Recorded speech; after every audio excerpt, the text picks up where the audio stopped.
오늘 말씀 보겠습니다. 에베소서 3장 2절로 9절까지 말씀.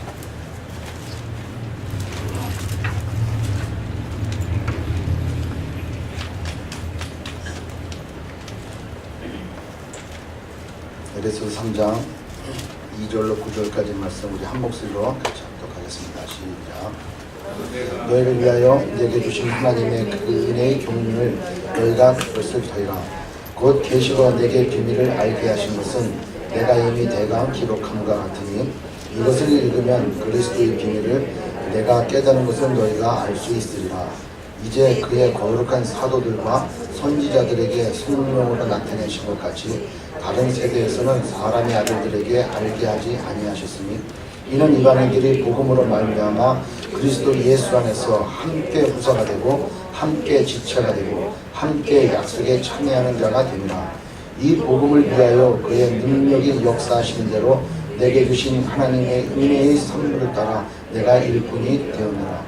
모든 성도 중에 지극히 작은 자보다 더 작은 나에게 이 은혜를 주신 것은 측량할 수 없는 그리스도의 풍성을 이방인에게 전하게 하시고 영원부터 만물을 창조하신 하나님 속에 감추었던 비밀의 교훈이 어떠한 것을 드러내게 하려 하십니다.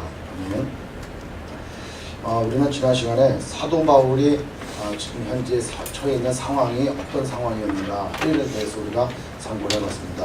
사도 바울은 지금 로마 교회, 로마 감옥에서 지금 갇혀 있는 상태에서 사도 바울은 이렇게 에베소 교인들에게 편지를 쓰고 있는 것이죠. 따라서 사도 바울은 육신적으로 그가 감옥에 갇혀 있지만 사실은 그는 복음에 갇혀 있고 그리스도에 갇혀 있었던 그런 하나님의 사람이었다라는 것이죠. 그래서 우리는 이제 그 사도 바울이 이 다음 단계로 넘어가서 그가 이러함으로 그 사도 바울이 1장과 2장에서 얘기해줬던 여러 가지 그 하나님의 은혜의 경륜을 얘기하면서 그 다음 단계로 넘어가려고 하다가 이 3장 1절에 와서 자기가 어떻게 사도가 되었으며 또 교회라고 하는 것이 어떤 역할을 해야 되는지를 순간 생각하게 되었고 또 내가 갇혀 있는 것에 대해서 에베소 교인들이 얼마나 마음 아파하고 얼마나 힘들어하고 있는가를 알기에 그 에베소 교인들에게 위로해 주시기 위해서 그 잠깐이나마 자기가 이렇게 갇혀 있는 것들로 인해서 너희들이 절대로 마음 아파하거나 낙심하지 말아라 하는 의미의 자기를 지금 나타내주고 있는 것이라는 거죠. 그래서 이 말씀을 통해서 우리가 몇 가지 은혜를 나누고자 한다는 것입니다. 자, 여러분 지금 사도 바울은 어떤 사람인지를 우리가 지난 시간에 얘기했어요. 정말 누구보다도 앞장서서 예수 믿는 사람을 핍박했던 사람이에요. 그리고 그 스데반이 죽을 때 가편에 서서 옳다함에 그 옷을 던진 사람이었고 그 다음에 이방에 있는 또 예수 그리스도를 믿는 모든 그리스도인들을 아주 그냥 잡아가두려고 공회에서 특명을 받아서 탐맥성으로 갔던 그런 사람이었고요. 그런데 하나님께서 그를 택하시고 부르셨기에 그 다메섹 도상에서 사도 바울을 예수님이 만나주셔서 그가 예수를 만나고 난 다음에 그의 삶은 180도가 이렇게 달라졌어요. 예수 믿는 사람들을 잡아 죽이려고 하고 어떻게 핍박하면 될까? 이 일이 그는 하나님을 위해서 하는 일이라고 그는 철저까지 믿었어요. 여기 사도 바울은 모든 사람들에게 나만큼 하나님만 믿어라. 나만큼 하나님에 관해서 좀 알아봐라. 나는 당대의 유명한 교법사 가말리엘의 문화생이고 나만큼 바리새인이 없다. 바리새인 중에서도 정말 바리새인이고 율법에 대해서는 내가 정말 무험한 자다 라고 자신 있게 한 사람이에요. 그래서 그는 하나님 앞에서도 저는 하나님 모든 것을 다 지켰습니다. 하나님의 사람입니다.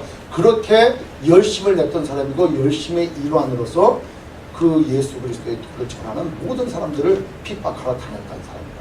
그런데 그가 다메섹 도상에서 예수님을 만날 때 그가 잘못 알아왔던 것, 내가 아는 것이 그게 아니었구나.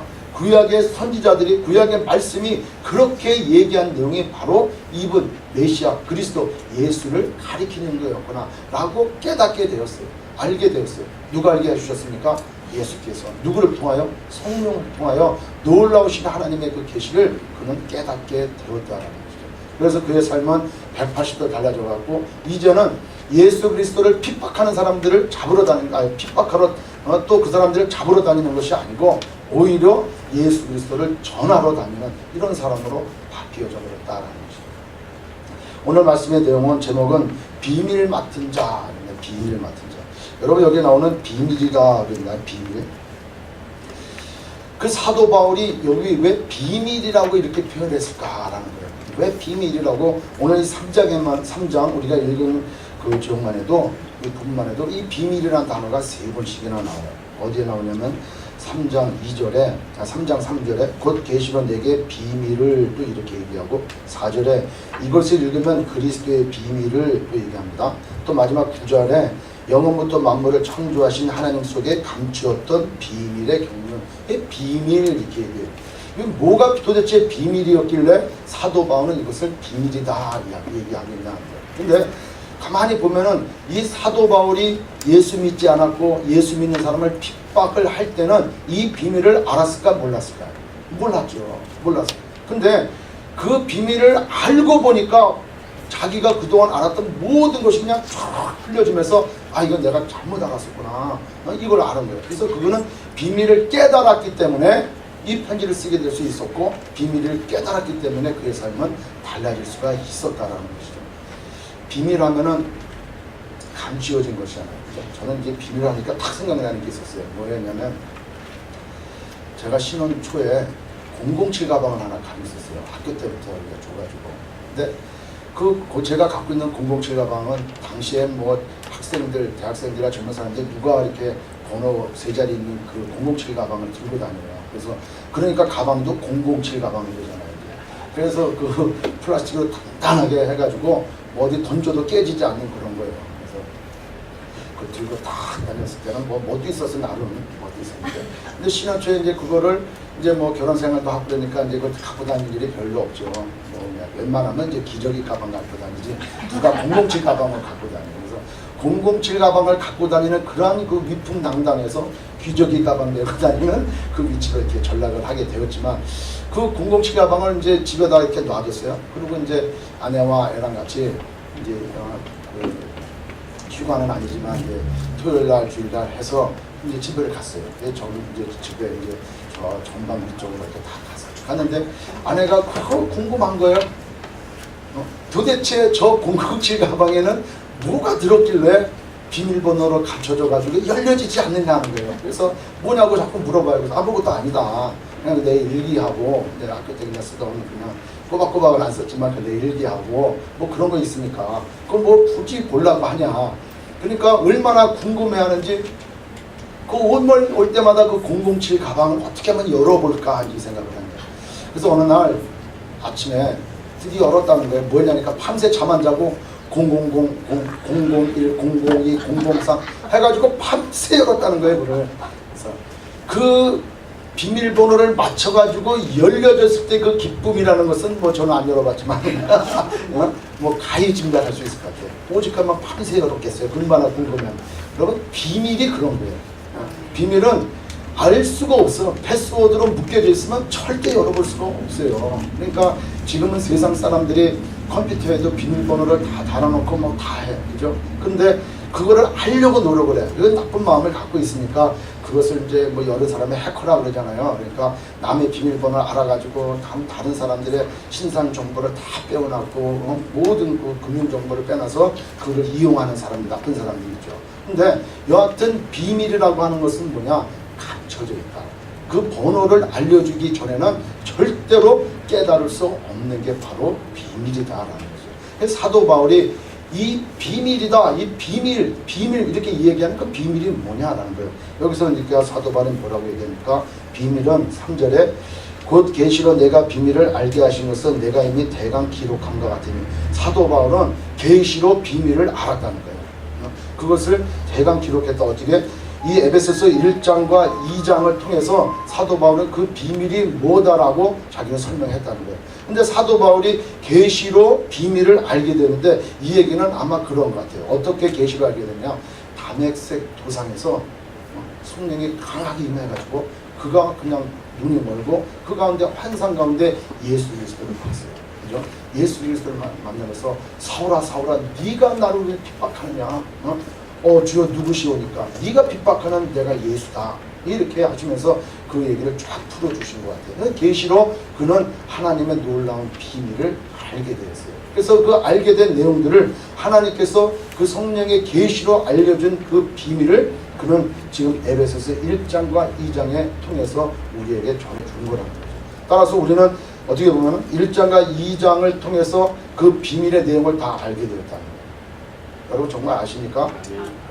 그 비밀인데 그 비밀을 구체적으로 뭐냐 하면 4절에 이것을 읽으면 그리스도의 비밀을 내가 깨달은 것을 너희가 알 수 있으리라. 무슨 비밀? 그리스도의 비밀이다. 그리스도의 비밀. 자, 이 그리스도의 비밀이라는 건 뭐 어떤 얘기를 하느냐 하는 거니까 우리가 한번 찾아보겠습니다. 골로새서 1장 26절 27절 한번 보죠.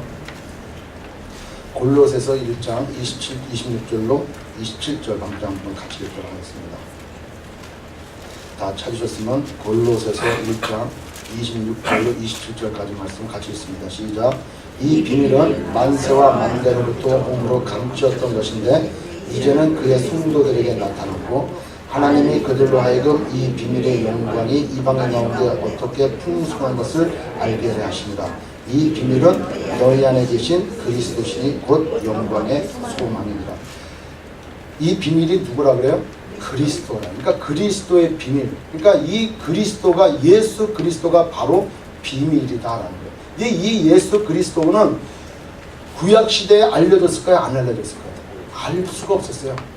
예수님께서 오심으로 인해서 그동안 하나님께서 감춰놨던 누구든지 알 수가 없었던 이 비밀이 바로 그리스도구나, 예수구나. 예수님이 바로 우리가 절대로 알 수 없는 것들, 우리가 절대 알 수 없는 그거를 여는 패스워드가 바로 그리스도이시구나. 그리스도가 바로 비밀이었구나. 이걸 깨달았어요. 그럼 그리스도가 왜 비밀이냐 하는 거예요.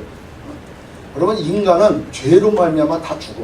그죠? 2장 1절에 뭐라고 그랬습니까? 허물과 죄로 죽은 우리라고 했단 말이에요. 우리는 허물과 죄로 죽었어.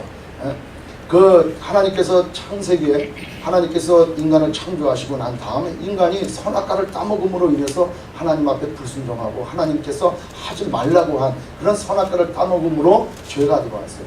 그 죄가 들어온 궁극적인 이유 중에 하나는 내가 하나님과 같이 되어지려고 했던 거예요. 나에게 주신 것에 만족하지 않냐고 내가 하나님까지 올라가 하나님과 같이 되어지려고 했던 그 마음 때문에 자기 스스로가 우상이 되어서 하나님을 떠나버린 그 불충 때문에 그것이 죄가 들어와서 하나님과 관계가 멀어졌어요. 따라서 그 죄로 인간은 하나님과 단절이 되고 이제는 그 허물과 죄로 죽었다는 거예요. 근데 그 죽음에서 벗어날 수 있는 유일한 길은 모든 하나님께서 제시해 주신 율법대로 살아야 돼요. 왜? 율법이 공의니까, 하나님의 공의니까 그거대로 다 지켜야 구원받을 수 있다는 거예요. 그러나 구약에서 율법을 지킴으로 인해 가지고 구원받은 사람이 있을까 없을까?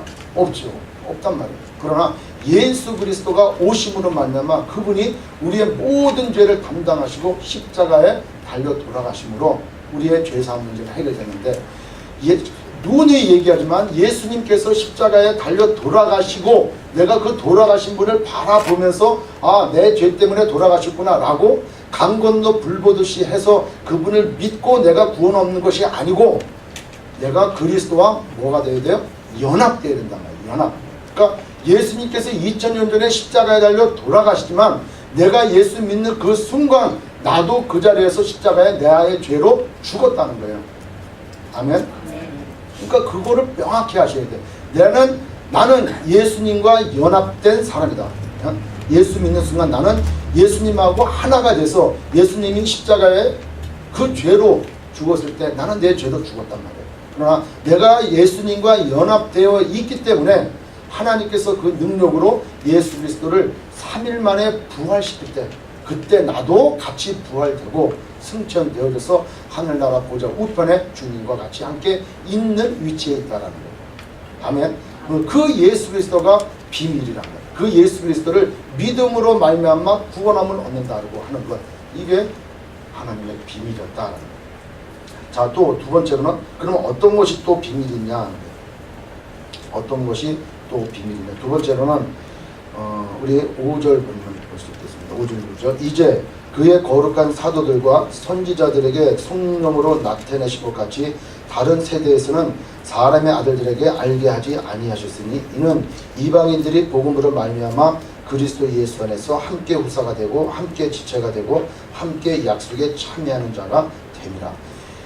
자, 이제 그의 거룩한 사도들과 선지자들에게 성령으로 나타내신 것, 그 비밀을 나타내 주셨어요. 그러니까 특별한 사람들, 즉 선지자와 그 사도들에게 성령으로 나타내신 것이 비밀이었는데 그 비밀의 내용이 바로 뭐냐면 6절이에요. 6절 우리 다 같이 함께 읽습니다. 시작. 이는 이방인들이 복음으로 말미암아 그리스도 예수 안에서 함께 후사가 되고 함께 지체가 되고 함께 약속에 참여하는 자가 됨이라. 이것이 비밀이다. 여기 함께라는 말의 밑줄 것입니다. 함께 후사가 되고 함께 지체가 되고 함께 약속에 참여하는 자가 됩니다. 자, 이게 비밀이었다는 거예요. 이게 무슨 말씀이냐? 이 복음은 유대인에게만 해당되는 게 아니란 말이죠. 우리가 지금 에베소서 1장 9절부터 쭉 이렇게 내용을 보면은 이 태초에 하나님께서는 히브리 민족 유대인을 택하셨어요. 그래서 유대인들은 자기들이 선민이라고 알고 있고, 그래서 자기는 하나님의 아들 이렇게 얘기하고, 믿지 않는 이방 사람들은 무슨 아들? 사람의 아들들 이렇게 얘기한단 말이에요. 그러니까 우리 같은 사람들, 우리는 유대인이 아니잖아요. 유대인이 아닌 우리는 하나님으로부터 택함 받지도 않은 사람들이고, 또 그 유대인들의 입장에서 볼 때는 이방인 민족들이야. 하나님의 사람들의 아들들이야. 우리는 이중적인 그러한 아주 그냥 분리된 사람들이에요. 그러니까 우리랑은 유대인하고 전혀 상관이 없는 그런 사람들이었다라는 거예요. 그러나 놀라우신 하나님의 비밀은 바로 뭐냐면은 예수를 믿는 유대인과 또 예수를 믿는 이방인이 함께 하나가 되었다라는 거예요. 우리가 지난 시간에도 말씀을 상고했고 2장과 1장 말에도 우리가 상고했던 것처럼 이제는 예수를 믿는 것 안에 새로운 피조물이 되어졌는데 그게 바로 크리스찬이다라는 것이죠.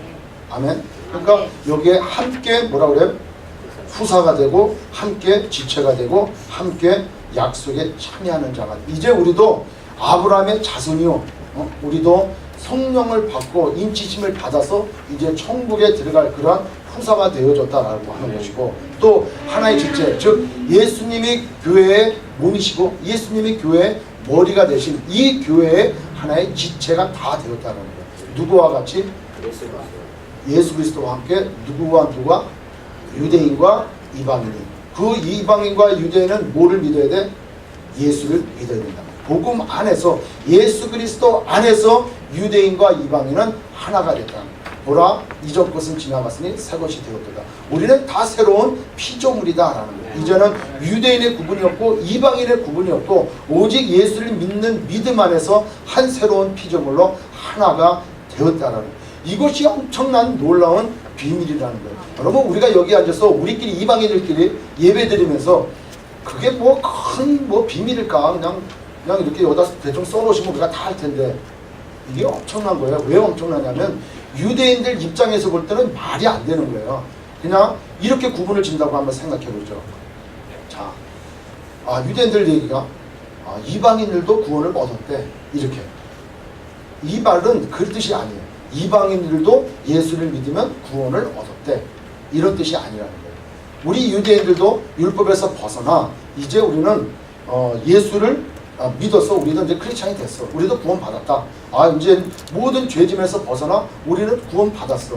그 이방인들도 그렇게 예수를 믿음으로 구원을 받았대. 이게 비밀이 아니란 말이에요. 왜 그러냐?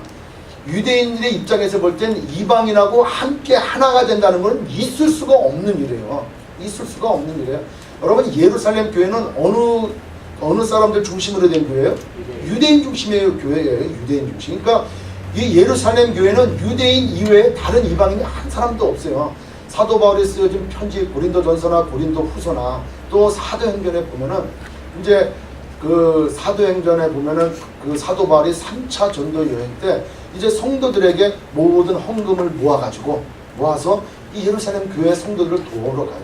그래서 그 고린도 교회라든가 이방 교회에서 헌금을 다 걷어가지고, 그 이제 고린도 후서에 보면 잘 나와 있죠.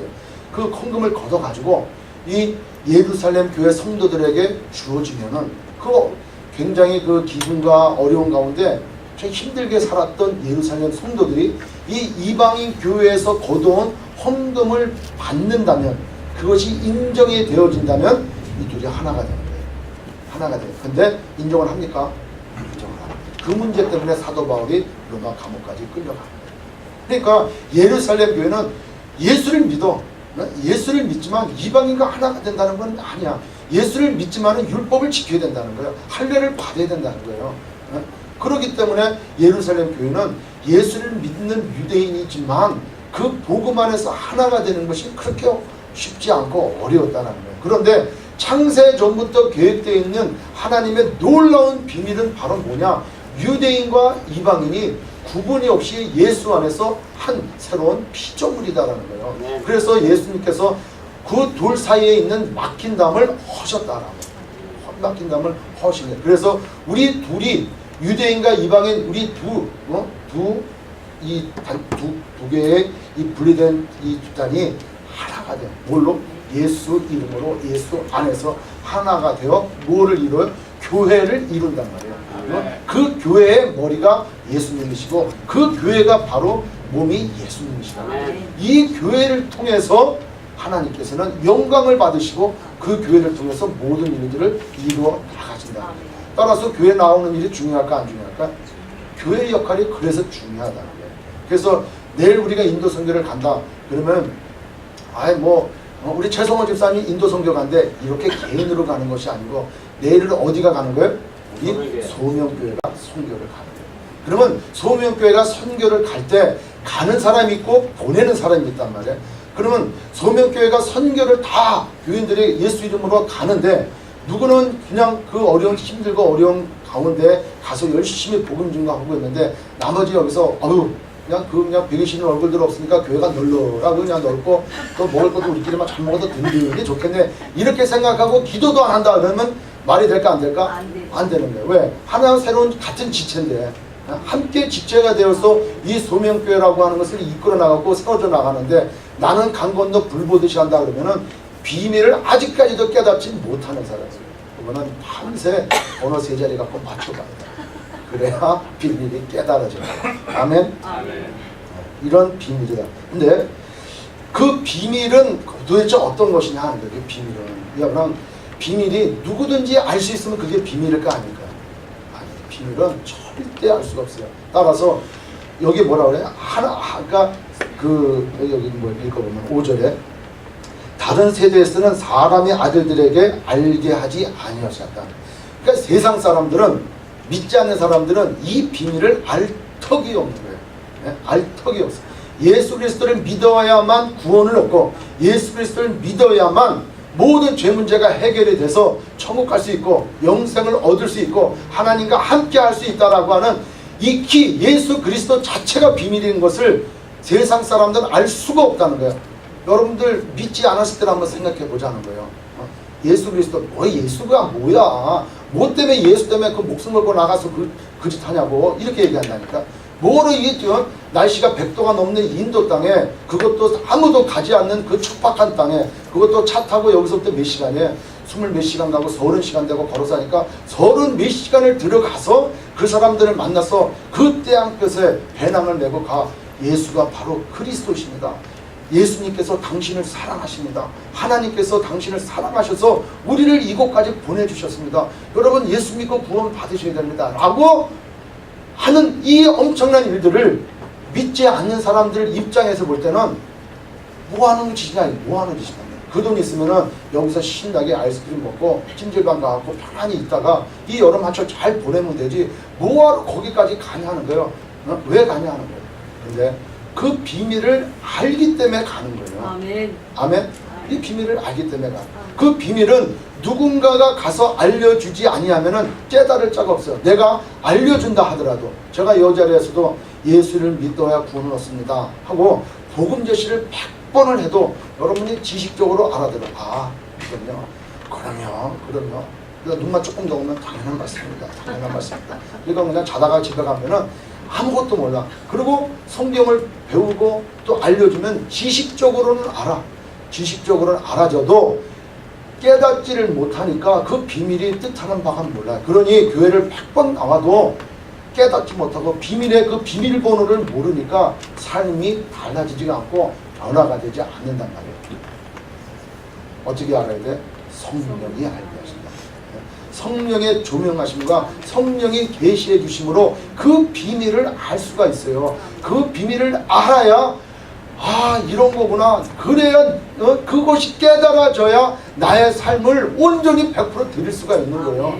여러분, 우리나라의 초창기에 그 두만강 그 초입에서 그냥 성경책 가져와가지고 땅을 밟아보지도 못하고 배에서 그냥 목배임을 당한 토마스 선교사, 나이 20대 초반에 그 양반이 왜 죽을 거를 알면서 전 세계 조선이라는 땅 이름조차도 모르고 어디에 붙어있는지조차도 모르고, 저도 1996년도 텍사스 엘파소에 어떤 미군 그 부대에 가니까 어디서 왔냐? 코리아에서 왔다. 코리아가 어디에 있냐? 그래서 속으로 이놈이 앞으로 10년만 지나면은 갤럭시 3도 발견할 엄청난 나라 그럴 만한 저건데 모른다는 거예요. 어디에 붙어있는 나라냐는 거예요. 그 너는 어디서 왔냐니까 아프리카 어디서 왔대.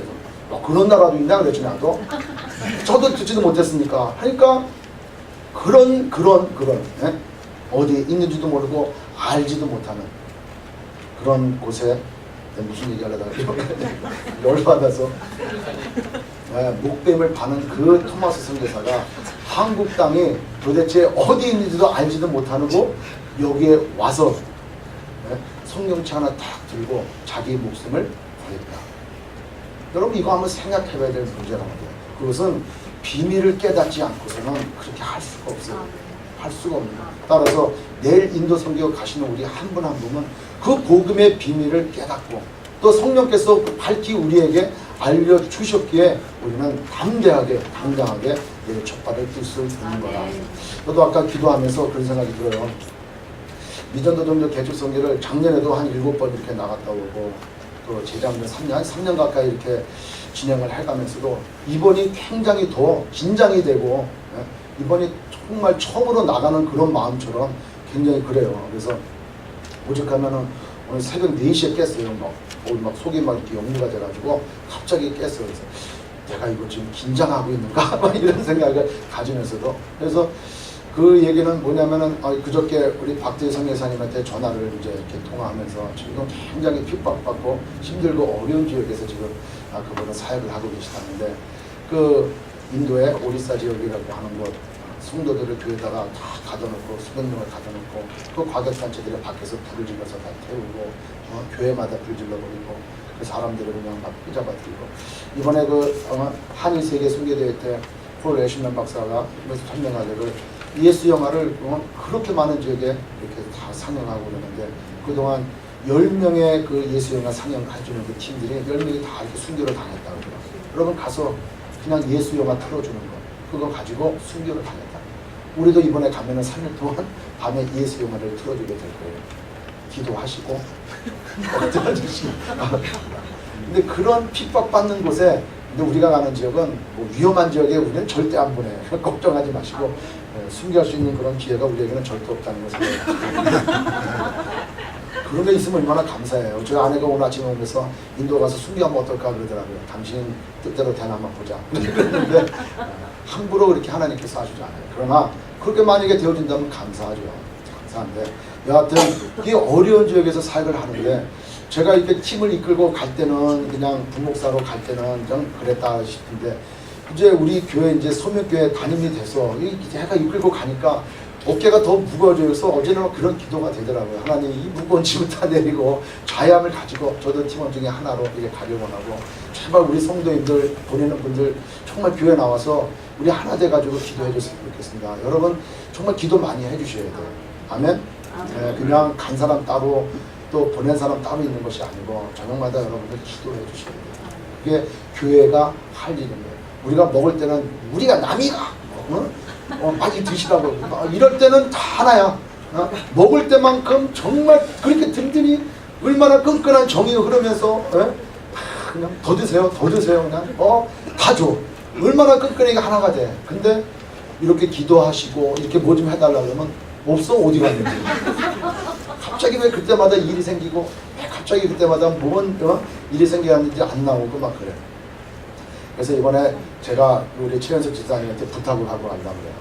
매일 중보기도 시간마다 출석 체크를 해가지고 나오신 분들 와서 우리가 돌아오고 난 후부터는 먹을 거를 이렇게 다 갖다 제하는 거야. 하여튼 우리가 정말 한 마음으로 이번에 아주 큰 사역을 감당하는데 진짜 남아계신 분들 기도 많이 해주시고 가는 분들 성령 충만한 가운데 귀한 사역 감당할 수 있도록 기도해 주시기 바라겠습니다. 아멘. 자, 그래서 이 비밀은 계시로 비밀을 알게 해주신다. 우리 한 사람에게 성령께서 그것을 알게 해주지 않으시면 절대로 알 수가 없어요. 지난번에도 제가 설교 중에 그런 예를 한번 드렸어요. 연쇄살인범이 매일매일 성경을 보고 있었더라고요. 사람들이 지나갈 때마다 그분은 도대체 평상시에 삶이 어땠냐 그러니까 성경을 늘 봤다는 거예요. 여러분, 성경을 백날 백독을 하고 천독을 해도 성령께서 감동시켜 주지 아니하고 성령께서 계시로 알려주지 아니하시면 그 말의 뜻을 알 수가 없는 거예요. 알 수가 없어요. 그러니까 성령께서 그거를 알게 깨닫게 해 주셔야 비밀이 풀려지는 거예요. 비밀이 풀려짐으로 내가 목숨을 걸고 무엇을 하든 할 수가 있어요. 그리고 더 나아가 하나님 앞에 영광 돌리고 하나님 앞에 감사가 됩니다. 저 거꾸로 얘기하면 사도 바울은 그 비밀을 알았고 그 비밀 때문에 이렇게 붙들린 자가 되어 그 비밀 때문에 이렇게 감옥에 갇혀 있는 사람이 되었기 때문에 너희들이 절대로 걱정하거나 나를 이렇게 설마 어떻게 되겠지라고 하는 그런 두려운 마음 가질 필요가 없다라고 하는 거예요. 그러니까 비밀이 깨달아져야 무엇을 하든 할 수 있다는 것이죠. 따라서 세 번째는 이제 비밀을 맡은 자는 그건 누구냐 하는 거죠. 비밀을 맡은 자가 누구냐 한번 갑니다. 7절에 보니까 이 복음을 위하여 이렇게 해요. 복음을 위하여 이 비밀을 맡은 자. 이 뭐 때문에 나간 게 비밀이 바로 곧 복음 때문에 그래서 복음을 위하여 택정함을 입은 자가 바로 비밀을 맡은 자다. 그 다음에 두 번째는 바로 뭐예요? 그의 능력, 하나님의 능력이 역사하시는 대로 내게 주신 하나님의 은혜의 선물을 따라 내가 일꾼이 되었다. 하나님의 은혜의 선물. 그 하나님의 은혜, 그러니까 하나님의 은혜로 우리가 구원함을 받았고 하나님의 은혜로 우리가 택정함을 입었으며 하나님께부터 우리가 은혜를 받았기에 그 비밀이 깨달아질 수가 있는 거고 그 하나님께서 은혜를 베풀어 주셔서 그 하나님의 선물로 우리가 택정함을 입어 비밀을 맡은 자가 됐다. 이 맡은 자라고 하는 것은 비밀을 즉 복음을 전하는 자 이런 자가 되었다는 거예요. 따라서 내일 우리가 가는 이 선교뿐만 아니라 우리의 매일매일 삶은 바로 비밀, 예수 그리스도의 비밀을 맡은 자로서의 그런 삶을 살아야 된다는 거예요. 아멘. 네, 이것은 아무나 주는 게 아니라는 거예요. 너나 내나 할 것 없이 주는 게 아니고 그렇다면 이게 뭐 은사입니까? 그건 아니죠. 우리가 예수 믿고 구원받았고 하나님의 사람이 되어서 비밀을 깨달아졌다라고 한다면 이 비밀을 맡은 자가 되는 거예요. 그럼 이 비밀 맡은 자는 바로 복음 때문에 그를 맡게 되는 거고 이것은 바로 하나님의 선물이다라는 거예요. 내가 비밀을 알고 싶어서 내가 비밀을 깨닫고 싶어서 될 자가 아무도 없어요. 만약에 그렇다면 예수 그리스도가 필요가 없죠. 예수 그리스도가 필요가 없죠. 예수 그리스도 자체가 비밀이기 때문에 그 비밀이 깨달아진 사람만이 그 비밀을 받을 수가 있다는 거예요. 따라서 사도 바울은 지극히 작은 자보다 더 작은 자에게 은혜를 주셨던 것이다. 이렇게 얘기해요. 그래서 오늘 저는 이 말씀을 이렇게 조금 이렇게 묵상하면서 지극히 작은 자보다도 더 작은 자. 우리가 선교지에 나갈 때 우리의 마음 자세는 바로 이런 마음 자세가 되어야 되는 줄이 있습니다. 바울이라고 하는 이름 자체의 그 뜻이 작은 자라는 뜻인데 그 작은 자보다도 더 작은 자가 되어야 돼요. 근데 우리가 그 선교 훈련할 때마다 제가 누누이 말씀드리지만 이 선교지에 나가면은 문명 차이가 많아서 지금 가는 우리 가는 지역에 그 삶의 수준이 1950년대, 60년대 수준이에요. 근데 지금 우리가 막 엄청난 IT 문화에 접촉되어 있고 많은 발달된 문명이 있는 사람들이 그곳에 가면은 이 사람들을 아주 낮게 보고 아이고 이런 것도 모르구나 그냥 동정심만 가지고 이제 우리가 살아가는데 사역을 하게 되는데 그곳에 가서도 우리는 그 사람들도 보다도 더 작은 자가 되어서 그들을 섬기러 가야 된다라는 거예요. 그렇지 않으면은 선교가 될 수가 없어요. 그 사람들에게 오히려 상처만 주고 오는 거예요. 그 인도 땅은 약 한 90년 동안 영국에 의해서 이렇게 식민지 생활을 했잖아요. 그러니까 그 영국으로부터 식민지 생활할 때 영국에서 갖고 들어온 게 바로 뭐예요? 복음 아니에요. 예? 다 그리스도인들 아니에요. 그러니까 크리스찬 그러면 아주 그냥 잔재로 남아있는 것들이 있단 말이에요. 그런데 우리가 믿는 사람, 예수 믿는 사람이라고 해서 가가지고 본이 되지 않냐는 그런 삶의 모습이라든가 또 그들과 아주 구분되고 또 그들이 볼 때는 뭐 저러나 막 이런 생각을 갖는다면 우리가 100번 복음을 전해도 그 사람들 마음에 들어오지 않는 거예요. 어느 집사님이 그래요.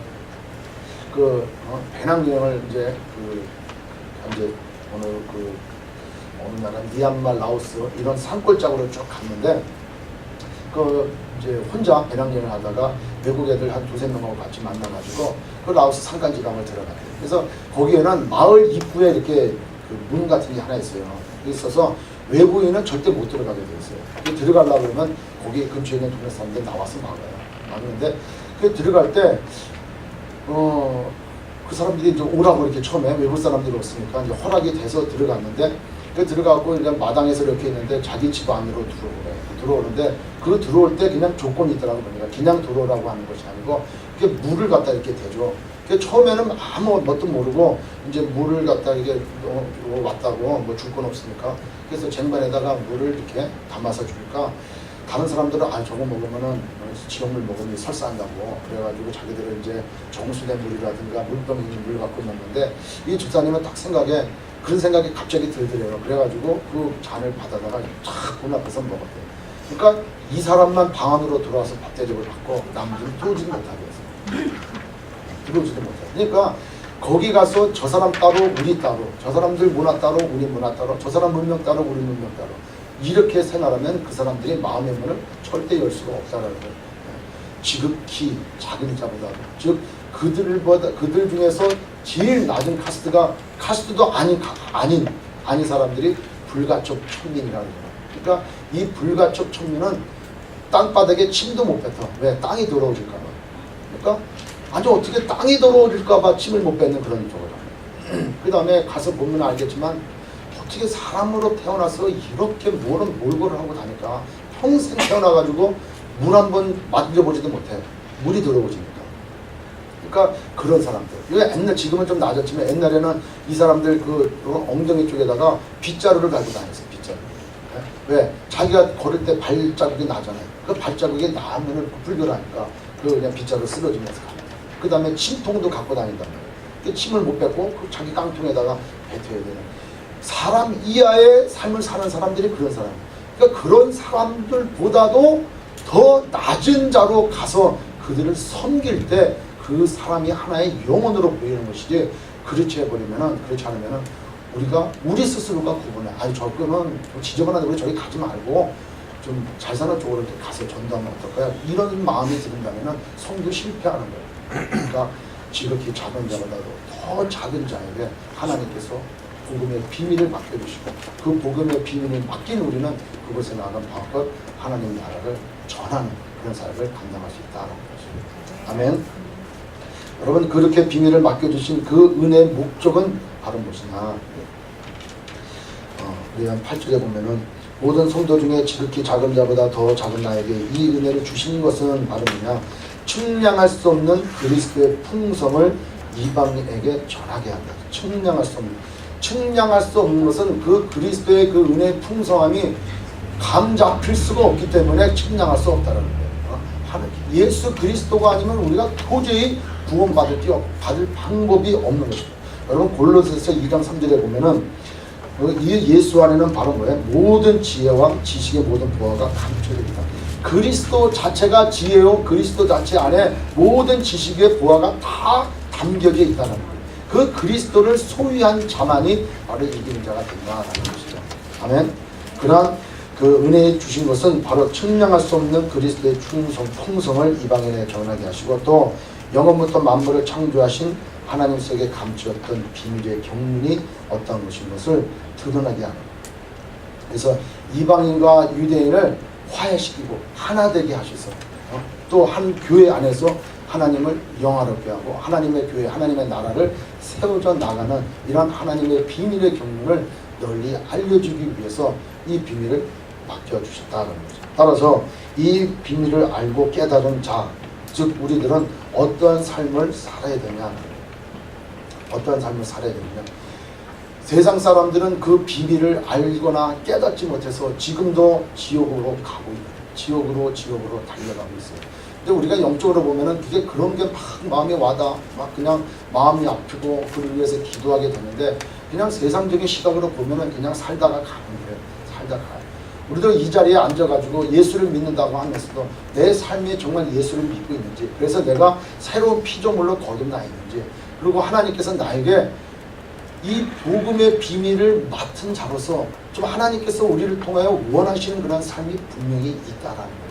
그런데도 불구하고 아직까지도 우리가 요동치지 아니하는 그런 삶을 살아가고 있다면, 내게 주신 그 비밀, 내게 주신 그 복음, 나를 위하여 십자가에 달려 돌아가 주신 그 예수 그리스도를 우리는 심하게 얘기하면 욕되게 하는 게 아니라, 우리는 정말 값없이 은혜 받았지만 그 값없이 은혜 받는 그 은혜는 엄청난 그런 하나님의 그런 능력이요, 하나님의 그런 은혜의 풍성한 것을 우리는 알아야 된다는 것입니다. 따라서 우리는 오늘도 이 복음을 받은 자로서 현실에 안주하기보다는 좀 현실을 벗어나서 좀 힘들고 어렵더라도 복음을 증거하는 그런 삶을 살게 될 것이고, 또 고린도전서 4장 2절에 보면 뭐라 그래요?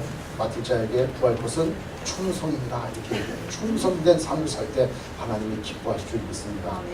우리가 한 가지 일들을 하더라도 그 일에 다 충성을 다 찬양을 하고, 그 다음에 무슨 뭐 셋업을 하고, 그 다음에 뭐 식사 준비를 하고, 예배 준비를 하고, 또 복음 전하는 일들을 해 나가고, 어떠한 일을 할 때 주님 앞에 드려지는 모든 것에 대해서는 누구의 눈치를 보는 것이 아니고 내가 하나님과의 관계에서 충성을 다하는 것이 우리에게 맡겨진 그 하나님 앞에 바로 쓰는 것이고, 또 우리가 해야 될 것은 바로 그런 충성이다라는 것이죠. 아멘. 아멘. 그 다음에 마지막으로 환난과 핍박 가운데서도 감사하는 삶을 살아야 된다. 여러분, 복음 때문에 핍박 한번 받아보지 못했다. 이건 좀 어떻게 보면 부끄러울 수 있어요. 그 얘기는 뭐 몇 번들 제가 이렇게 미리 얘기하지만, 내가 예수 믿는 것 때문에 사람들에게 지창이 되고, 내가 예수 믿는 것 때문에 지금의 삶에 좀 힘들어졌다라고 한다면 더더욱 감사하시기 바랍니다. 아까 우리 연희무 집사님께서 그 칙플레이 그 샌드위치, 그 치킨 샌드위치 가게에 대해서 얘기했지만, 저도 그 모습을 보면서 참 마음이 감동스러워요. 우리가 세상을 바꾸기 위한 것이 크리스천은 아니에요. 세상을 바꾸자. 세상이 타락해져 가는데 이 타락해져 가는 세상을 바꿉시다, 일어납시다, 이거는 절대 크리스천이야. 크리스천이라고 할 수 있는 것은 아니라고 생각을 해요. 우리는 우리 있는 위치에서 우리가 최선의 삶을 살고 복음주의로 살고 예수 그리스도를 전하며 나의 삶이 빛과 소금의 역할을 감당하는 그런 삶을 살아갈 때, 그 사회는 그것으로 바뀔 수는 있어도 우리가 사회를 바꾸기 위해서 뭔가를 해야 된다는 것은 아니라, 그래서 우리 자신 스스로가 세상을 또 섬길 수 있게 섬겨야 되는데, 실제 그러한 동성연애자들에 대해서 과감하게 우리 식당은 동성연애자들을 화해하지 않고, 또 우리는 그 사람들에게 판매하기를 금한다. 동성연애는 우리는 금한다. 성경에 나오는 말씀대로 준하기 원한다. 라고 그가 그 인터뷰에서 그렇게 딱 고백하고 선포될 때 그 많은 파급 효과를 그는 몰랐겠냐 하는 거예요. 그럼에도 거기에 굴하지 않는 그 모습을 보면서, 그가 그걸로 인해서 그 딘 캐시 그 사장이, 회장이 그걸로 인해서 핍박을 받고 어려움을 있다 하더라도 그거에 대해서 저는 그 정도의 신앙이고 그 아버지 때부터 내려온 신앙이라면은 그분은 그것 때문에 더욱더 감사할 줄 믿습니다.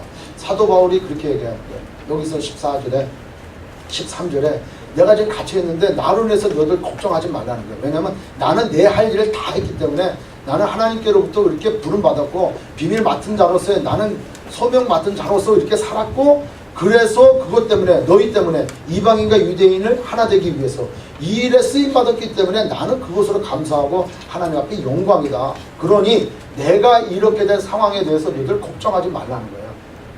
그건 오히려 나를 안 좋게 만드는 거예요. 그러니까 우리가 예수 믿는다는 것, 내가 크리스찬이라는 것, 그것 때문에 나의 직장 생활에서 정말 담대하게 예수가 그리스도이심을, 또 성경의 말씀대로 우리가 살아나갈 때 하나님이 우리를 통해서 기뻐하시고 우리를 통해서 많은 일들을 행하실 줄 믿습니다. 그러한 비밀 맡은 자의 삶을 살아서 하나님 앞에 영광 누리시는 저와 여러분이 되시기를 주의 이름으로 축원합니다. 기도하겠습니다.